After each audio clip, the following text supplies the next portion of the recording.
for us, the hosts are the central component. And besides offering lots of opportunities, especially in this geography like LATAM, where a host can even make more money than his or her regular job by hosting. Yeah. There's a really special element and a differentiator factor, actually, of HomeFans, because we're not an OTA that offers not only sports, but also, cultural, gastronomic, adventure, etc. But we're really specialized in that, and hosts feel it. So we do have a really compelling approach on community, and we tend to take care of them in a good way. For instance, last Saturday, they had a new gathering because they gather and meet face-to-face. We have staff on site. So as part of our growth model, we have city managers and some support staff per city where we're landing. And they gather, they exchange ideas, they have a good time. And we have really great ideas and a vision for them in terms of rewards, training. There's been earliest parts of hosts meeting other hosts or traveling to the other host, meeting in person. So we will obviously facilitate that. So you don't get the public price, but you get a really huge discount or etc. So yeah, the community element is really, really important for a bit from a business standpoint, but also from a human standpoint, like it's people with people. Did you know Tourpreneur also has a Facebook community of over 7,000 tour operators? If you are not a member, then search for Tourpreneur on Facebook and join a thriving community of tour operators and other travel professionals, all of whom learn from each other as well as from Chris, Mitch, Pete, and many other industry experts. By becoming a member, you will be notified first of any events, meetups, and exclusive content. Join the Tourpreneur community today. Facebook.com/group/Tourpreneur.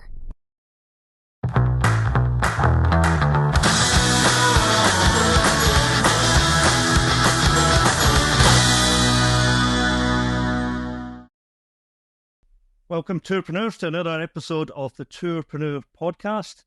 This morning, I'm pleased to welcome Daniel Velásquez, who is the founder and CEO of HomeFans.net. Welcome, Daniel. Hi, Peter. How are you? Thank you for having us here today, and I'm really excited to our chat.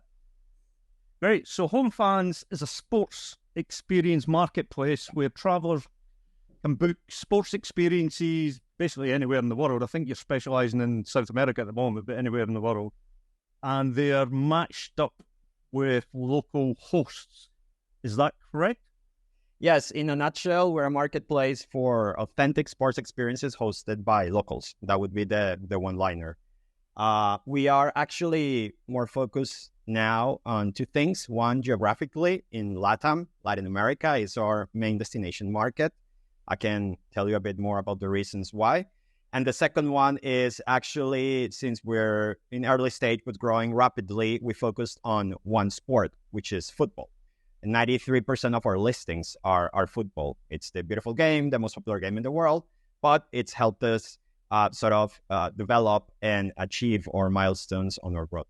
But obviously the ultimate vision is to cover all sports within the marketplace. Am I correct in saying you started as a tour operator rather than a marketplace? Yeah, I can tell you a bit of the history of HomeFans. And yes, you're correct. We started as a tour operator and then evolved into a marketplace.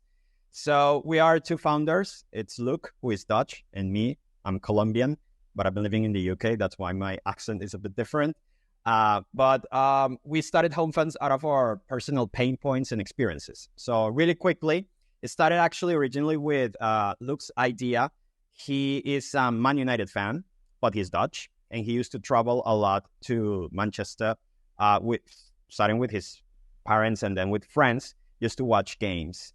And for him, the whole process was already sort of ticked. He ticked all the boxes. He had the tickets, he had the accommodation, he had the flights. Long story short, over the years, he had the same routine all over again. But even though he had everything sort of sorted, he still felt a bit disconnected from the local community. That changed over the years when he started meeting locals. He started to know new places. He gathered with new people. They showed him around. They taught him songs, anecdotes. And the shift or the highlight of the trip change from the result on the pitch to what happened with the people off the pitch. And then he said, okay, actually, this is something that changed completely my experience. I'm starting to remember more the people, the colors, everything that we did, rather than the result on the pitch itself. And I'm pretty sure this resonates with a lot of people. Then I met him, and I had a similar yet different experience. And really quickly, I went to the World Cup with my dad following Colombia, because I'm Colombian. It's the only time Colombia performed well in a World Cup in Brazil. And we had sort of need, which was we looked for accommodation, and we decided to go into the route of actually relying on locals. My dad knew someone in Sao Paulo, and that people knew people, etc., etc. We didn't want to go into Airbnbs or travel agents, etc. And in a nutshell, everything went really well. It's the best experience, father-son experience we had. But what stood out again were the locals. All these experiences that we had with them. And when I listened to Luke's initial idea and I shared mine, we clicked, and evidently we started working on something that wasn't out there yet. So coming back to the operator sort of moment or phase, we wanted to tackle this need that we thought it could resonate with thousands of people, and it did, with two elements. One, the experiential component. So we're really, really focused, and you see with our company's name, HomeFans, what changed completely our experience were the locals. So what we wanted to introduce into the component of a sports operator or football travel operator, if you want to be really specific, was that we wanted to connect it with the local experience. So we started connecting with locals in specific cities, especially in Europe, trying to design and implement and standardize the best local experience that local could offer. And the second element that we wanted to have a quick win was that we thought of a sort of traveler that likes football in a neutral way, not following your club or not necessarily going to watch your national team like England, but more like, I love football and I want to discover and explore. So what we did was to pick, a very, very compelling proposition, which were the derbies. So in a nutshell, what we said was tick off your bucket list with us. Have the greatest local experience, even though you're a foreigner, you're an outsider, but have it as a local. But on top of that, go to the best games around the world and, tick off your bucket list. So with these two elements, we started as a travel operator, presented the idea to the initial market, started with earlier sort of tests, etc. Then started implementing the idea that I just mentioned. And we hit a ceiling almost before COVID when we thought, okay, this is going really, really well. There's traction. There is early signs of product market fit. But we cannot just rely on derbies, because derbies only happen once, twice, or 3 times a year. And that's when we started developing the idea of the marketplace to actually maximize that capacity of all the destinations and not rely on the big games or the bigger games, but incorporate the whole experiential component provided by the locals to any day, any match, any single experience that could be or revolving around sports. So if I'm understanding that correct, the market gap you guys identified wasn't that there wasn't enough tour operators already doing sports tourism. It was the locals hosting the people traveling for sports in the destination. So the market gap was the locals giving you a different experience when you're there, which sometimes was as good, if not better, than the actual football that you went there to go and see. Is that correct? That's extremely correct. Yeah. So back in the day when we started with the initial idea, what we found out is that the sports tourism, now we're talking sports tourism as a market, it's highly fragmented. There are different players, usually very local or regional ones, not global. And they all focused back in the day on the transactional elements of a tour. In this case, let's secure the flights, let's secure the accommodation, the tickets, which is primarily the trigger if you're going to a sports event. But let's say, in other words, after that, it's your issue. You will see as a traveler what you do there, Mm-hmm. So we wanted to tackle that. It was also related to a demographic. Back then, it was the millennials who wanted more experiences than just things and, all that background story that is about millennials and experiences. And we found that the locals were the central point. So yes, the experiential component provided by the locals allowed us to sort of introduce a new element to tackle this sort of gap in the market for a specific niche, a specific demographic. Then we started growing and found that this could be sort of overlapped and incorporated into different sort of demographics and as well on a mainstream level, because right now experiences as a concept, it's something big and it's really interesting. What we're doing is bringing them closer to sports. So the move from tour operator to marketplace was primarily driven so you could give a better value proposition to the market, whereas being a tour operator was restricting you because of the supply. Yes, that's a fair assessment of it. On one hand, as I mentioned beforehand, our proposition was the unique sports experiences or unique football experience on one hand. So we stuck to football. And on the other one, as I mentioned beforehand, we really focused on the derbies. And the derbies were the key or the big games. And as I mentioned beforehand, again, those were 3-4 times a year. And think of it from supply standpoint. We already have the supply sort of, because we had the ticketing, we had the locals, we had the accommodation, of course, but that's highly transactional. And we could only maximize that 3 or 4 times a year. So we started asking ourselves, okay, what's another avenue of possibilities where we can actually not only have it 4 times a year, but develop it into every day even. So that's a bit of the vision on one hand. So when we started researching, talking to peers, investors, everyone in the industry, including yourself, and we had that chat during COVID, what we found out is that there was another avenue of opportunity with the marketplace. Bit different, very challenging, I have to say. It's not easy to build a marketplace, but it gave us the opportunity on one hand to maximize what we say the capacity supply-wise of the destination. And on the other hand, it allowed us to actually go more in-depth in terms of product mix or product segments, because I can tell you a bit more later on, we were mainly doing packages or multi-day tours. And actually, not right now with the marketplace, the key product and 80% plus of our bookings are day tours and experiences that are on spot, on the day, for the match, or sometimes not a match even, but more like a cultural experience around sports, etc. But those are the ones that are driving volume and making more and more transactions within the marketplace. So that helped us actually scale, because we wanted to scale. We hit a ceiling where we had the supply, limited supply, and we had a growing demand that was not matching the supply, because it's very difficult, for instance, if you're thinking in Scotland, to go to the Old Firm and say, hey, I'm gonna have 1,000 spots for the Old Firm. It's impossible. Not even Celtic can provide it, or Rangers, to a third party. So that's a bit of the background and the context we had when we were discussing that, plus the opportunities that other sports offered in a global market. Because back then, we also foresaw, when we were evolving into the marketplace, that there was no global player specializing in the sports vertical within tourism and travel. So just on the sports selection, obviously, because your background, you specialize in football. Yeah, both probably the biggest global sports. So it makes sense to start with football. Where do you envisage the marketplace going with different sports after football? The marketplace, in terms of sports, has already taken some initial or earlier stage sort of demand-supply matching. Team sports are the most popular ones. Out of those, I would say basketball is the one that has had more bookings, more supply from the hosts.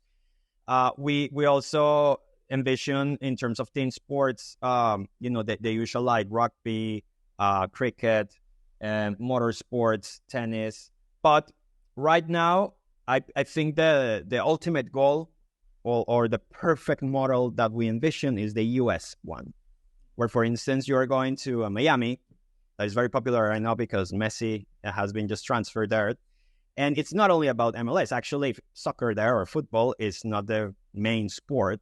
It's growing and it's getting there. But you have a really compelling proposition of a city that has an influx of tourism, which is really important. And I can tell you a bit more about that, of who our customers are right now, because they're not necessarily sports fans per se. It's actually tourists. And you will have a really, really evolved and mature market in terms of different sports like American football, baseball, ice hockey, all the professional leagues, and also the college sports. So those are two different pillars. So if you think about America or the United States, that would be the cherry on the top for us, where you have cities with multi-sport offering. Usually there's more team sports, and you have a really interesting international and local or domestic demand for those sports. The roadmap to finish this idea is that we go on a geographical standpoint, we go on a city by city model. So what we do is actually like an Uber or some of these other marketplaces that are more traditional. We land in a city, we build supply, and then we match with demand at that earlier stage of top properties, and then we create a waterfall effect and we expand. And what we're doing is actually jumping city by city. We're global, but everything that we do in this new roadmap is more focused on a sort of geographical standpoint first, and then we're going to expand into other sports right after, we hit some milestones before we do that. Are you speaking to sports is drowning in sports organizations, as in official football is looked after by X associations, all the sports have their own associations. So strikes me there's a partnership, collaboration model there. Also then tourism boards, then also local sports authorities and sports teams. So strikes me there's a lot of partnership has to go into this to make sure the customer gets a great experience when they're doing it. Is that correct? That's extremely correct. And in terms of the playbook, what we do, in this case from a supply standpoint, we look at all the main possibilities. Right now, the key driver is the local host or the home fan. And we really, at the early stage of the city, if you land in a city in the playbook, we really focus on recruiting and vetting and screening locals that could offer their experience. I'm not going to delve into that with too much depth, but actually, especially in Latin America, they're the ones in charge of designing and executing the experience, and sometimes even most of the time, actually, sourcing the tickets and everything. But then once it has hit a mature point, definitely there are other sort of partners that we look into, tourism boards, sports properties. The athlete avenue is really interesting right now, and we see it on the sports sort of industry where more athletes are becoming investors, are more involved with companies, etc.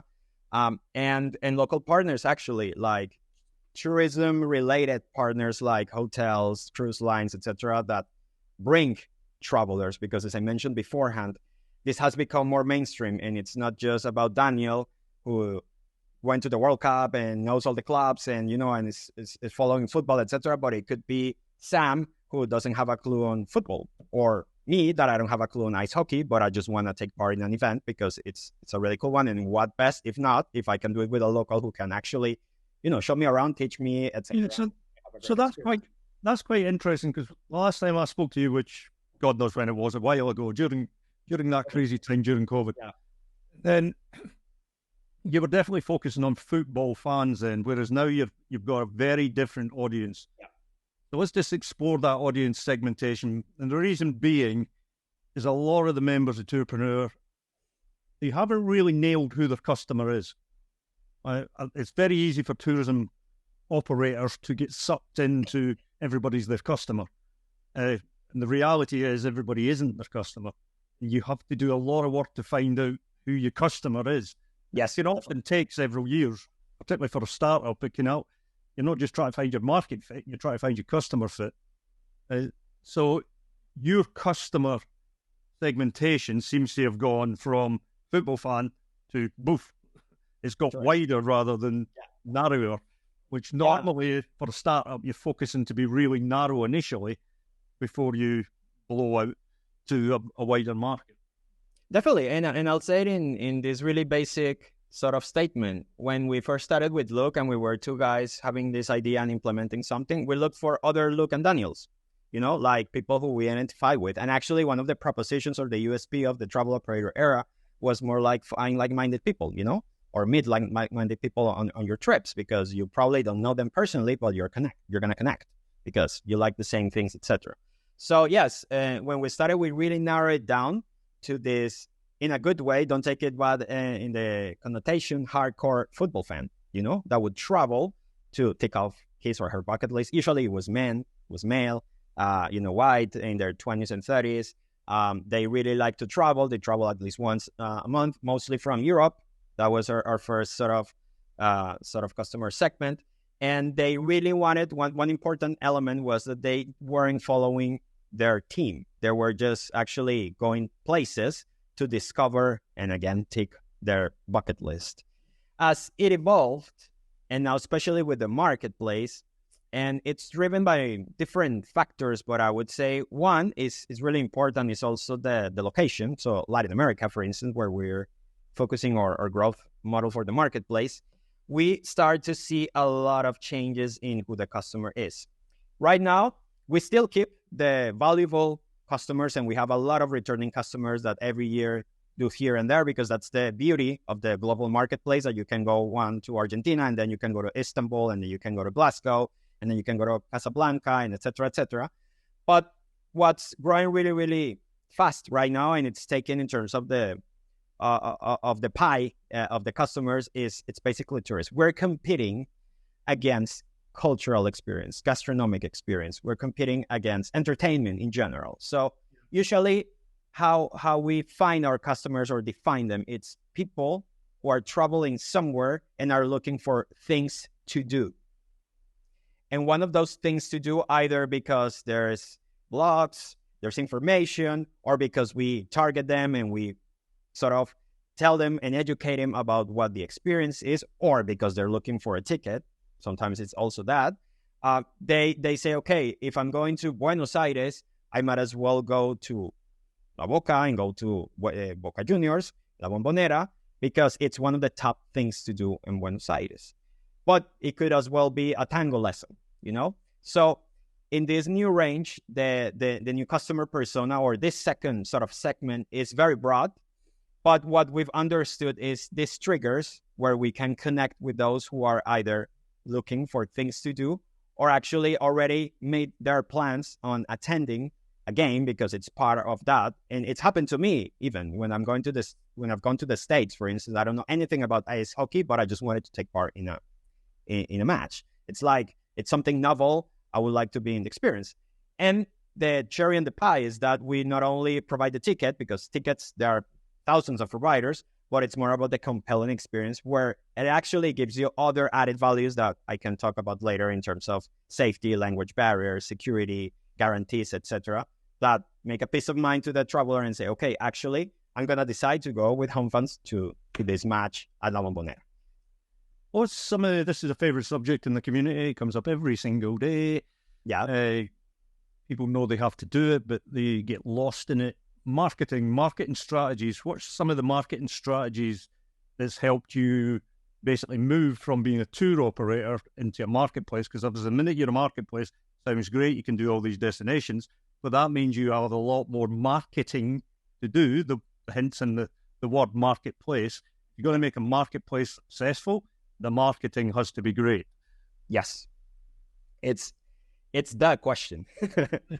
Yeah. Well, I would love that my co-founder Luke was here, because he oversees marketing with all the specialists that we have. But I can give you a bit of a high-level answer.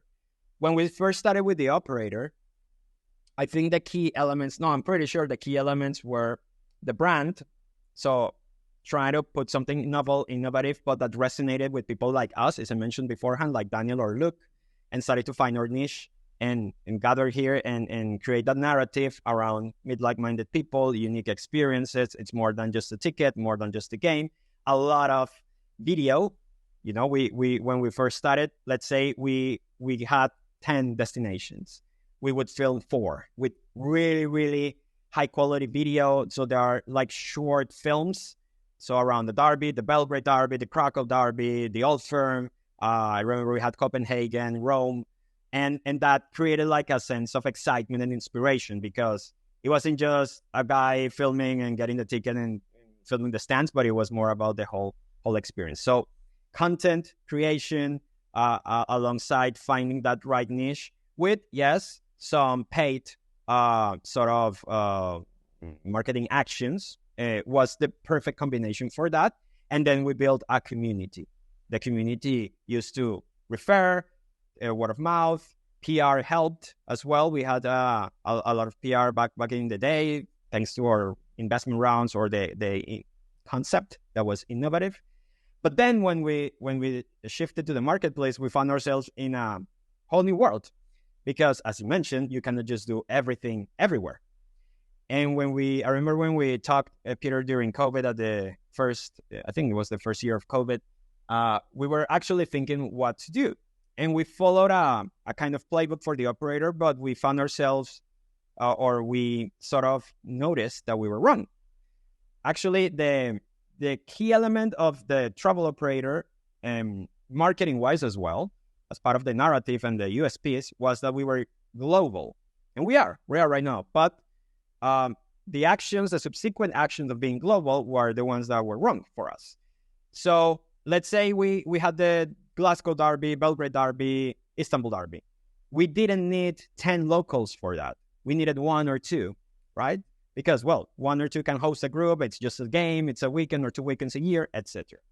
But the marketplace assumes that you're actually hosting every single game, and even sometimes when there's no games, because you have other stadium tours or cultural experiences, etc. So when we first started doing things in COVID, presenting the marketplace, we did a lot of branding, etc. Well, long story short, we started recruiting everywhere. And that was our first big mistake. We weren't even still operating with the marketing yet, because, well, it was COVID. We did a lot of interesting tests, etc. But we found out that this was the wrong action. And we spent a lot of time doing that, because when COVID stayed and it took longer than we expected, and we tried to kickstart the marketplace, we found that only a really tiny minority of all the hosts that we recruited were actually getting initial bookings or were engaged, because a lot of time passed and we couldn't just operate everywhere. And when it started to open up in terms of the restrictions, we had to make a decision. Either we continue this idea that we had mentioned beforehand of being global, the different destinations, or we just focus on one geography, which was what we did. So the marketing shifted completely, and all the effort that we put during COVID to recruit hosts, I wouldn't say went to the bin, but it kind of got lost there. And then now with the marketplace, it's not necessarily what we did before.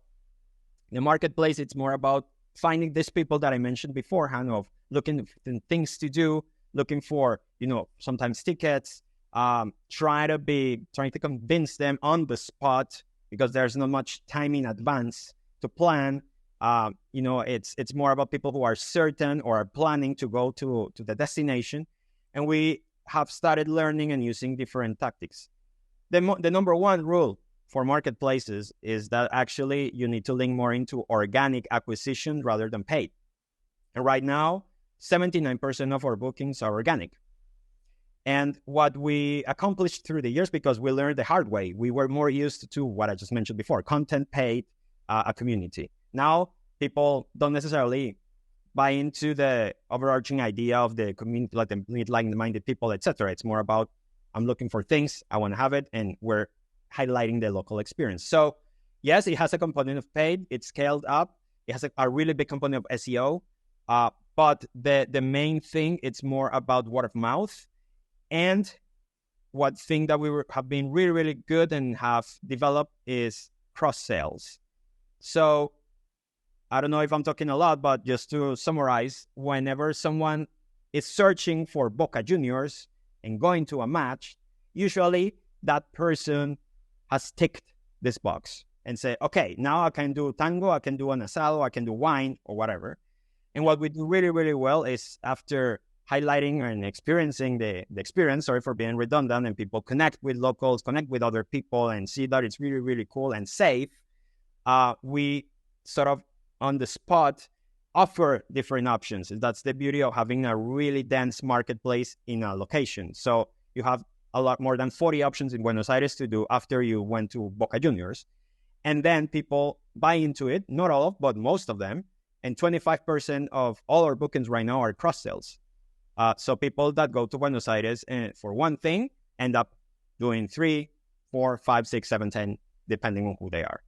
So yes, the lessons there for the community, for the operators, and it's something we've been teaching since the beginning, is particularly for day operators, you often only have one bite of the cherry because the person's in your city and they may never, ever be in your city again.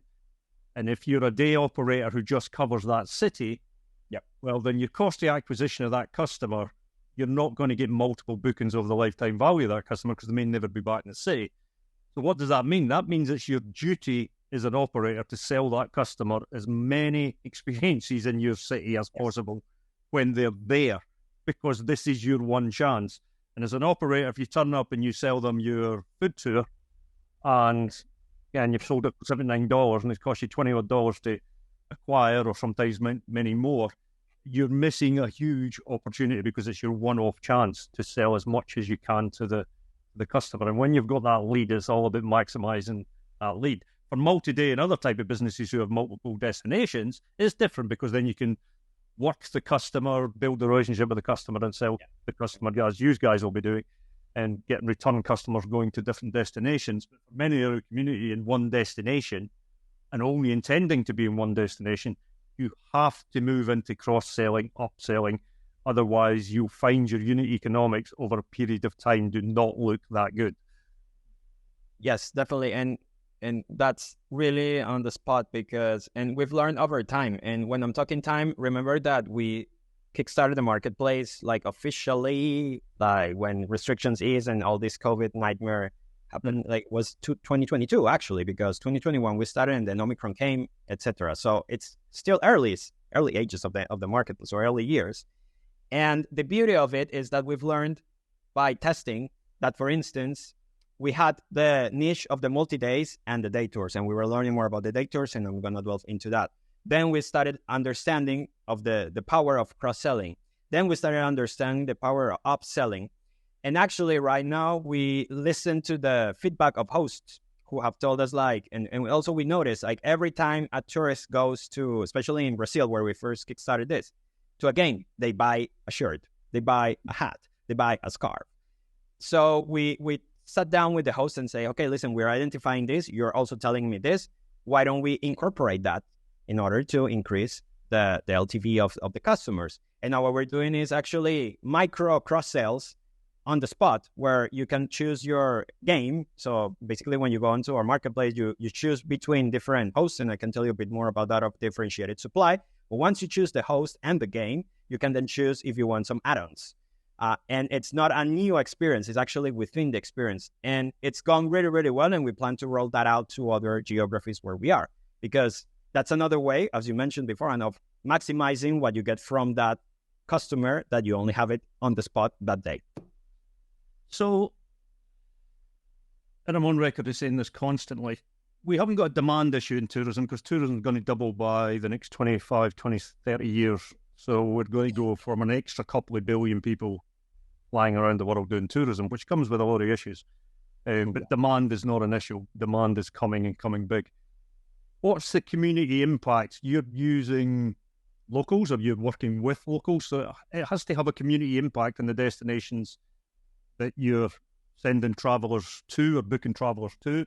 It sounds like you're in the grassroots of the community in these destinations. Is that correct?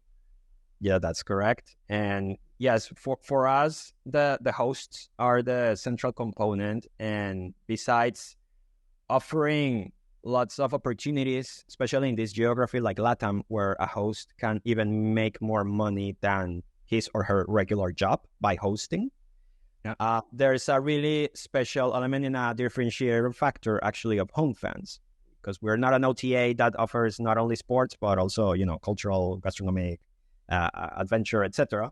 But we're really specialized in that, and hosts feel it. So we do have a really compelling approach on community, and we tend to take care of them in a good way. For instance, last Saturday they had a new gathering because they gather and meet face to face. We have staff on site. So as part of our growth model, we have city managers and some support staff per city where we're landing. And they gather, they exchange ideas, they have a good time. And we have a really great ideas and a vision for them in terms of rewards, training. There's been earliest parts of hosts meeting other hosts or traveling to the other host, meeting in person. So we will obviously facilitate that. So you don't get the public price, but you get a really huge discount or etc. So yeah, the community element is really, really important from a business standpoint, but also from a human standpoint. Like it's people with people. So the impact is really interesting. Obviously, at first, what hooks you with HomeFans is the concept, perhaps, but especially the capacity or the ability for you as a local to make money doing what you love, because most of them are already going to the match, So it's more about, okay, actually there's a side gig here that I can participate or take part in, and it's going to make money. And in Latin America, it's really, really a good hook. But after that, the community element is really important. And I can tell you a lot of things that we've done digitally with Discord communities, events, online and offline. But that's where we put our focus. Is that one of the driving reasons to go to South America? Because obviously, if you're going to be a global marketplace working in all destinations, you're going to have HomeFans, locals working in cities like Madrid, London, Berlin, in Barcelona, Copenhagen. The economics of them hosting is very different from the economics, as well. And culturally as well. Yeah. So was that one of the drivers to go to Latin America? Yes. I mean, it was a combination of different things, and we have mentioned this to people who ask, investors, advisors, etc. It's a combination of different factors. One is we look into tourism influx. Latin America is really, really important. I'm Colombian, for instance. This is totally off topic, but 15 years ago, there wasn't any international tourism or mass tourism. Right now, Colombia is really hot, thanks to the peace treaty and everything that happened, fortunately, in our country. And it's a really nice destination, and I recommend everyone going there. Sorry for having that, but it's really, really nice. So Latin America right now, it's become really, really hot in terms of tourism. If we even related to COVID, Westerners tend to go different places, but if you're outside of Europe, let's say for Europeans, then you would go to Southeastern Asia, all these places that are more exotic and nice beaches, etc. But during COVID, remember that they were really strict with restrictions, whereas Latin America, they were, but they opened up earlier. And there's other elements of, currency, etc. For us, that was one. The other is existing demand and metrics that we had. So Argentina, that was our first destination, had the whole package because it's well known amongst the football fans, but also in terms of tourism and sports, that it's a different brand there in Argentina. It's the passion, it's the cultural element, so they really are embedded in the culture in terms of football or sports, but especially football. These figures of Maradona and now Messi, it's like a religion. So that it's compelling for people who are really interested into that. And supply-wise, that was the third element.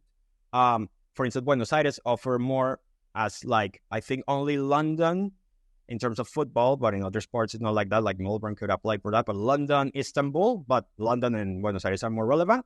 They have more clubs than any other city in the world. So all this made sense. And then the Latin American element was really interesting in the sense that, yes, there's influx of tourism. We have good infrastructure supply-wise, and the connecting dot, which were the locals, were really enthusiastic, culturally speaking. And then when people came, they also looked not only for all of this that I've just mentioned beforehand, but security, safety, and language barriers.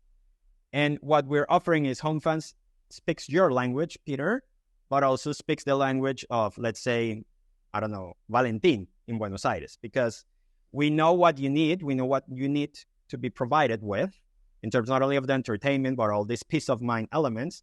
And to Valentin in Buenos Aires, we can offer you a really interesting gig with good money, but also with all the guarantees for you and a good time and demand in the end, because we're getting more. So in Europe, the order of sort of priorities are different. And it's something that we constantly discuss and talk with them. And that's why, in terms of our roadmap, we've started going city by city in Latin America, expanding and scaling the marketplace, and understanding and identifying and measuring what's working really well in Europe, and where we can sort of complement what we're doing in Latin America there, because the approach is different. And I don't even want to discuss also in terms of ticketing, which is another one of our differentiator factors, not necessarily relevant right now for this topic, but ticketing is really different because, as I mentioned beforehand, in Latin America, hosts can source the tickets, most of them. 25. In Europe, it's not like that. We can as HomeFans because we build a huge network, but it's different. So yes, there are different elements to consider in that sort of assumption, and that's why we started there. But it doesn't rule out that we constantly have bookings anywhere else in the world, especially in Europe, Africa, and Asia. So, different subject. We all live in a technology world, and we're about to live in an even more deeper technology world. What role does technology play in your business? What's it helps you with? What's you struggling with? What's the whole technology story of your marketplace? Yeah, well, when we first were a travel operator, we had technology was a bit of the proposition, but it was not definite in terms of the execution. So we could operate without a lot of technology because what we needed to have was a nice site that was clear enough for customers that, in terms of UX, etc., they could book, understand everything, and book. Right now, technology enables the marketplace implementation and execution in the sense that it's a two-end marketplace where we have the hosts on one hand or the supply, and we have the demand. So the technology definitely enabled us to optimize and something that was more manual to automate and operationalize that in the back end. And right now, what we're looking in terms of technology is huge. It's really relevant in terms of how we can differentiate ourselves even more. Now that we have the foundation of having a custom-made end-to-end marketplace where we have the supply backend, the demand backend, and you just need improvements, upgrades, technology can really drive different things for HomeFans. One of the sort of the key elements as a differentiator factor is how can HomeFans become really, really specialized in terms of the sports vertical?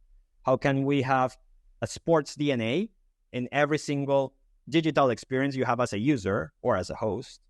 And how can all these sort of, for instance, search flows, recommendations, so AI is everywhere now, etc., can apply or appeal to you? So if you look at the OTAs, the way you search is that you just put a destination and a date, and it shows whatever there is available.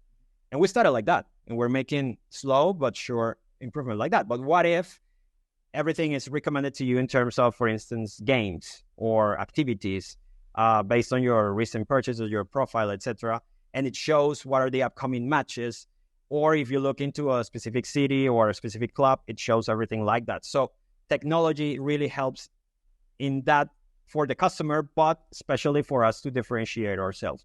There are multiple avenues. We don't even have an app. We want to have an app. But the key element is how to really become more and more specialized through technology. So the whole experience, the moment you type homefans.net and you enter there, is really, really sports oriented. So that you feel an experience when you're there, and technology enables that after enabling the marketplace model in the first phase. It strikes me, and I could be wrong, spend half my life being wrong, but marketplaces and OTA type marketplaces work on very specific data that's, again, what's open at certain times, where it is, location, times, and price. Who can attend, who can't attend, children, adults, blah, blah, blah. All fixed things, which has been nailed by multiple companies over the last 10, 15, 20 years. Now, it strikes me on your marketplace, people are going to destinations, South America, working with locals. I think most of the interesting data is inside the head of the locals of that destination. If I'm going to watch Boca Juniors, I've never been to Buenos Aires, but I've never watched Boca Juniors. If I'm going there, the host is critical, and most of the knowledge resides in that host's living experience because they've been there 25, 30 years, passionate about the city, they're passionate about their club. All of that knowledge is inside that local. that data and that knowledge, which is data, we're now in a world where that can become digitalized and communicated to the customer pre-arrival. It's not straightforward, it's not easy, but it's certainly in a world where that is happening. And that is the different. That knowledge, that data is the uniqueness of any business. Definitely. Or I could be wrong. No, you're totally right, actually. I wouldn't know what the Boca Juniors host knows. As HomeFans wouldn't know what any host knows or any destination unless, I don't know, I'm here in London and I follow X club and I know it. So definitely that's the beauty and the relevance of the locals. And we've discussed this sometimes in terms of how can we enhance the experience to customers. And we've seen different, because we're always currently looking at what's happening out there, even outside or vertical, even outside of tourism. And definitely there are different actions where this knowledge or this knowledge base can be, kind of standardized, make it into a template, etc., to provide to customers or even sell. We see a lot of guides and all that stuff. But for now, what we strive for is definitely to keep the authenticity of the local experience and have it as a strength of the business. Every time, for instance, we're talking to investors, existing or new ones, we say that what makes HomeFans different amongst different things is the differentiated supply. Because you can have the same club and the same game, but you will have different hosts who, as you just mentioned beforehand, have their own knowledge base that is different because they have their own perspective. But also they have different locations in the stadium. So that changes the experience, because if you are in the most VIP box, etc., it could be more appealing to some people, or you want to be standing and chanting and, shouting with the barra or the fans. That's another one. And yes, and inclusions and price. So personally, that's what's been really like the most interesting point in terms of supply for me within HomeFans, that once you understand that and you work around it, it creates a really snowball effect in a good way, because people start to choose, to pick, and to understand the uniqueness of each host. And in the end, it comes down to better sort of metrics for HomeFans in terms of bookings, but also for the host, and ultimately price for the customer, which is another interesting thing. And sorry for deviating myself to this point, but when you are one or two local hosts for a club and you have a sort of monopoly, because there's no competition, and it happens when we start with really less relevant clubs, we see that once a new one comes and starts playing around and creates competition, it benefits everyone. And let's say from 2, you went to 3, and each one of them started getting more bookings because the 2 ones that were before looked at the new one who, I don't know, decreased it 30%, has a different, obviously, approach because of their differential supply, but then they made an effort, and then it happens that all of them start getting more bookings because the customers understand the power of that and the value of it, not only price-wise, but in terms of when they assess the ultimate thing. So for me, that is really, really interesting, and definitely that's why we have this sort of USP to hosts of who we are, what we offer. It's not just the gig or the money, but it's more about the community and how they are relevant. And we can have another 10-minute conversation about content, because this knowledge that they have, it can be not only digitized, but also it can be recorded. It can be in terms of storytelling. You can create blogs, you can create videos, and that's the beauty of it. Like, especially when we work with media outlets, that's what they really look into, because these are the really authentic stories around the club, the city, the neighborhood, etc., that really have a lot of value. If we take the whole concept of sports tourism, and I've already said tourism in general is going to double over the next 20-odd years, sports tourism is probably one of the best. And people get this confused because you have sports and you have tourism, and what is sports and what's tourism, and they overlap a lot.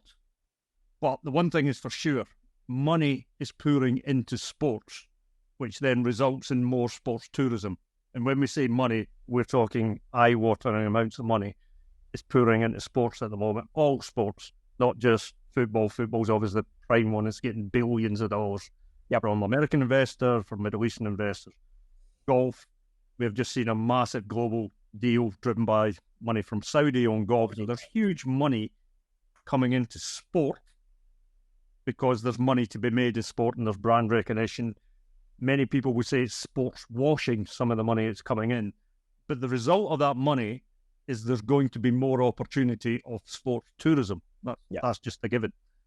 So where do you see this boom? Because I would say it's a boom.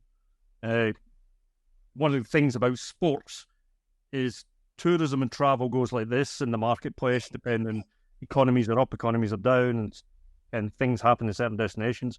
But sports happening every year. We exclude the COVID chaos. Sports happening every year. It's a regular thing. It's predetermined on dates normally. We already know the dates for the World Cup coming up 4 years ahead, sometimes 8 years ahead.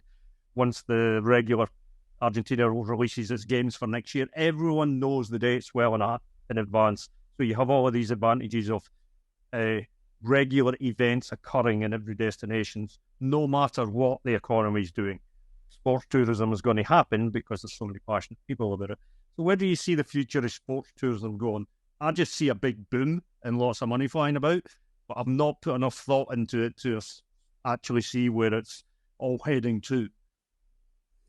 I think we have a very optimistic overview and outlook of sports tourism. Firstly, we're starting to talk about sports tourism, which a few years back it wasn't the case, at least. I mean, it was mentioned, but it wasn't like that sort of shared by different parties at the same time. The facts are there. Like, if you look at the data, the sports tourism market is growing.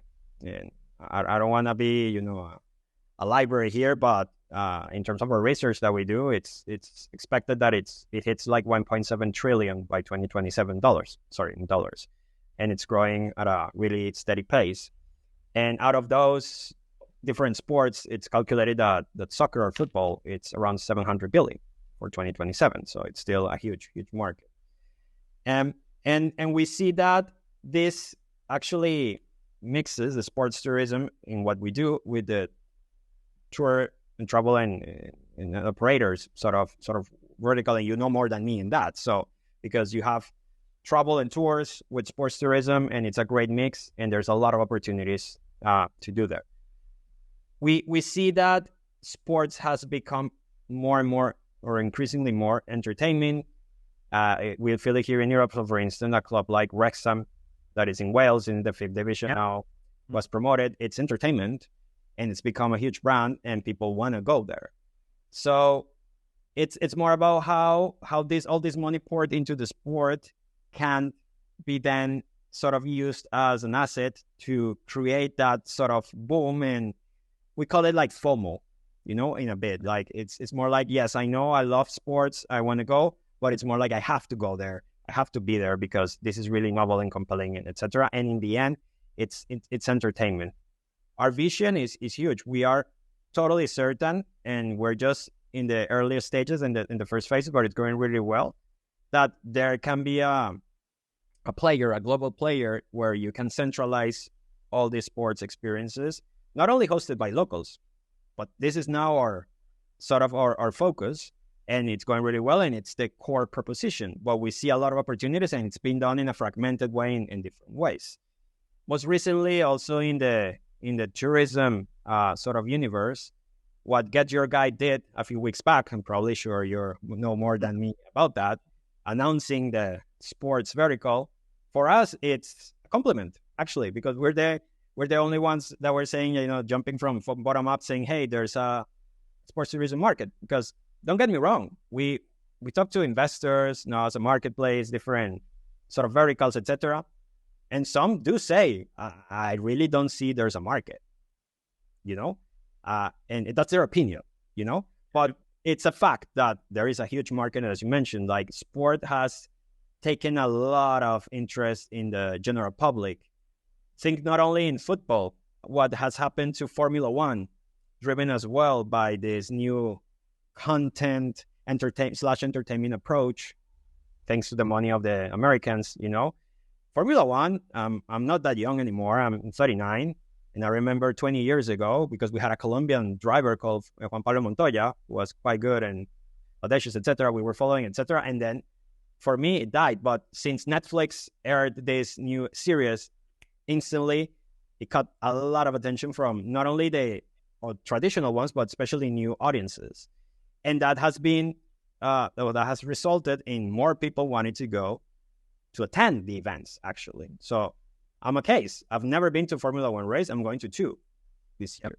So I think it's the combination of entertainment and sports, and for some purists that could be wrong, but definitely it brings the masses to the focal point. And I do believe that there's a really, really huge opportunity there that is not being captured by one or several players. What Get Your Guide showed is that actually it's a confirmation that they see there's a market, and we do as well, and we have all the facts that stated. So yes, I see it as a promising future. Obviously, things happen like COVID, and that halted everything. But sport were, I would say, one of the most resilient ones in that sense, because of financial commitments or whatever you can label. But even during COVID, there were sports events. Yeah, without fans, but there were sports events happening, So it's part of our daily lives, and people are increasingly doing that. And I see it as well as a post-COVID effect, that it went up. Prices have gone up, unfortunately, for the consumer. But that hasn't stopped them to go and attend and take part in sport events. Yeah, I sort of look at, and I could be wrong, I look at sports as, there is obviously sports tourism, but sports is also, and there is no real differentiation here, it's also leisure. It's something that happens in our daily lives. It's like going for a coffee. If you're in a city and you go for a coffee, it's something that happens on a regular basis. Sports happen on a regular basis, whereas pure tourism activities, maybe going on a history, cultural tour or food tour, that's not a regular purchase. That's a once a year or once a 2 year purchase. Yep. Whereas for people interested in sports, sports can be quite a regular. In fact, if I just look out my window here, my next door neighbours, 2 young kids, are obsessed with football. Yep. So I see their dad driving them to football matches, driving them to playing football. They're doing sports experiences 4 or 5 times a week, whereas a tourism experience can be once or twice a year.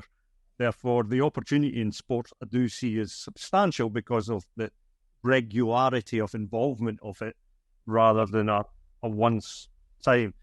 So, Daniel, I just want to ask you, just to finish off here, is, our community, what advice, based on your background of being a tour operator, now a marketplace, through highs and lows, and nothing's easy in this world, it all has to be grinded out. What advice have you got for a community? And most of the community is made up of small businesses building. All of them are trying to grow. Some of them are bigger than others. But what is your advice for the community based on your own experience? I would say the most important one that is often overlooked is talk as much as you can with your customers. Even a few years after we first started with the tour operator, we still can ask our initial customers what they think, how they feel, what they want. And actually, sometimes I can even fathom it, like basically you're asking, what can I sell you next? Sort of, Yeah. And it works every single time. So sometimes you are so focused on growing, on finding new audiences, and that's good. That's really, really good. But never underestimate the power of your core customers. And even though I just mentioned to you, Peter, that we are more tourist focused, and and we have this new approach where we're sort of competing with entertainment or leisure in general, we still can get back to our customers, test things out, ask them things, get their feedback. And it happens also with the hosts, but on a demand side, it's incredible what you get from them. So if you are really thinking about doing new things in the business or growing or anything that you want to test out, never leave your core customers behind. Keep them on the journey. Keep communicating with them. And I have to say, growth keeps you away from that. And sometimes we have to remind ourselves, and actually I'm saying this because just last week we did something quite similar about that, and the result was outstanding compared to any other action that we do in terms of customer acquisition or whatever outcome we want to get. And it reminds us constantly that, yes, you have to just talk to your core customers, continue the conversation, even if everything changes, just keep them in the loop. That for me is the most valuable lesson I've had over the years, because they are actually the first people who bought into the concept and are there all along the year. I can tell you, for instance, during COVID, we had to do a lot of cancellations and we did little refunds because of that, because of killer communication, constant communication, and understanding of the customers of what happened, and not just, hey, just give me my money back, etc., etc. So yeah, that would be my advice. So there you go, community, Tourpreneur community. Constant communication with customer in a world of increasing technology, in a world of more and more online bookings happening every day. It's very easy to take the bookings and not communicate with the customer. Customer does the experience, disappears. Make sure you set up strategies that you've got constant communication with your customers. People like people and they like communication. The deeper your communication with the customers, the longer sustainability you will build into your business. The way I've kind of thought about that over the years is, not that I'm into space, but if you've got a universe with a big burning core, bright star, and then you've got all these other dotted stars all around it, it keeps coming in. These shiny objects of these new ones distract you, but it's that big, bright, burning core that you need to spend most of your time with and learning from, because they're the customers that will sustain your business for as long as you want to stay in business. So Daniel, thanks very much. That's been hugely interesting covering off sports tourism, and I wish you all the well with the marketplace. Thank you, Peter. I really appreciate your invitation, having us here. Really looking forward to continuing the conversation and any other time, and any advice, etc., or any questions. I also have a lot of questions. Anyone who wants to connect with me, you can look for HomeFans on LinkedIn or me, and happy to connect with anyone who wants to reach out. So thank you, Peter, for your time, and have a great rest of the week. Thank you.